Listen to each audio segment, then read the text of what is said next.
السلام علیکم ورحمۃ اللہ۔ آج میں آپ کے سامنے حضرت حنظلہ رضی اللہ تعالیٰ عنہ کا واقعہ پیش کروں گی۔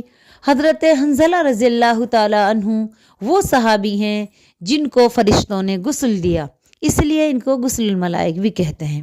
ان کا واقعہ کچھ یوں ہے کہ ایک مرتبہ نبی پاک صلی اللہ علیہ وسلم نے اعلان جنگ کیا، لوگوں کو حکم دیا کہ لوگوں آؤ جہاد کی طرف، کفار نے ہم پہ چڑھائی کر دی ہے، تمام مسلمانوں نکل آؤ۔ حضرت حنظلہ رضی اللہ تعالیٰ عنہ کی نئی نئی شادی ہوئی تھی، گھر میں دلہن تھی۔ حضرت حنظلہ رضی اللہ تعالیٰ عنہ دلہن کے ساتھ تھے۔ جیسے ہی اعلان سنا فوراً اپنی بیوی سے اجازت چاہی، یہاں تک کہ آپ نے غسل تک نہ کیا، کیونکہ اتنا ٹائم نہیں تھا کہ آپ غسل کرتے۔ آپ بنا غسل کیے ہوئے ہی میدان جنگ کی طرف دوڑ پڑے، کافروں کی صفوں کو چیر کے رکھ دیا۔ اب جب جنگ ختم ہوئی تو نبی پاک صلی اللہ علیہ وسلم صحابہ کرام کی لاشوں کو جمع کرنے لگے تو آپ صلی اللہ علیہ وسلم کے دماغ میں خیال آیا کہ میں نے حنظلہ کو دیکھا تھا، اور حنظلہ کی ابھی نئی نئی شادی ہوئی ہے، حنظلہ کہاں ہے؟ آپ صلی اللہ علیہ وسلم نے صحابہ کو حکم دیا، او میرے صحاباؤ، میرے پیارے ساتھی حنظلہ کو تلاش کرو، نہ میں ان کو زندوں میں پاتا ہوں اور نہ میں ان کو مردوں میں پاتا ہوں۔ آخر حضرت حنظلہ کہاں چلے گئے؟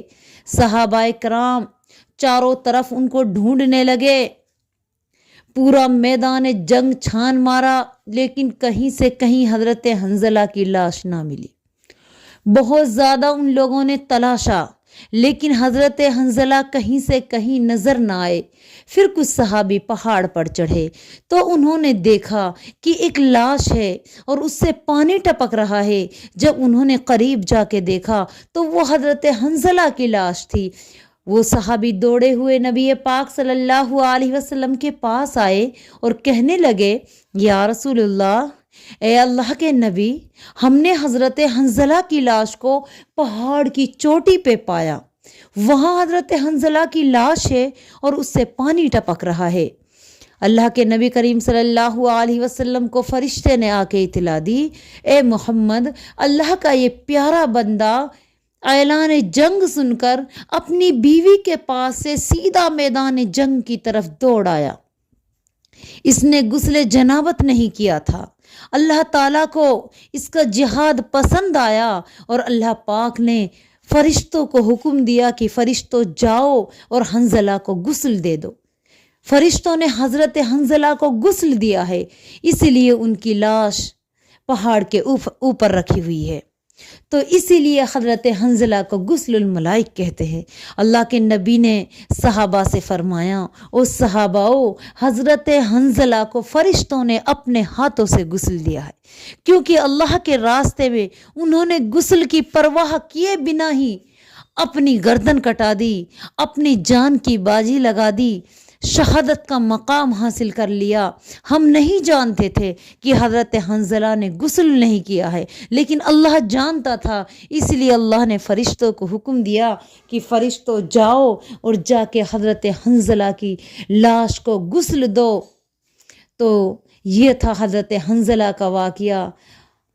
تو یہ تھے ہمارے صحابی جو اپنی نئی نویلی دلہن کو چھوڑ کر اللہ کے راستے میں شہید ہو گئے۔ ہمیں چاہیے کہ اللہ کے راستے میں اگر ہمیں جان نچھاور کرنے کا موقع ملے تو اس کو گنوانا نہیں چاہیے، بلکہ لبیک کہتے ہوئے آگے کود جانا چاہیے۔ تبھی ہم حقیقت میں مسلمان بن پائیں گے، تبھی ہم سچے مسلمان ہوں گے۔ تو اس طرح کا اسلامک ویڈیو دیکھنے کے لیے آپ ہمیں لائک کریں، ہمارے چینل کو سبسکرائب کریں۔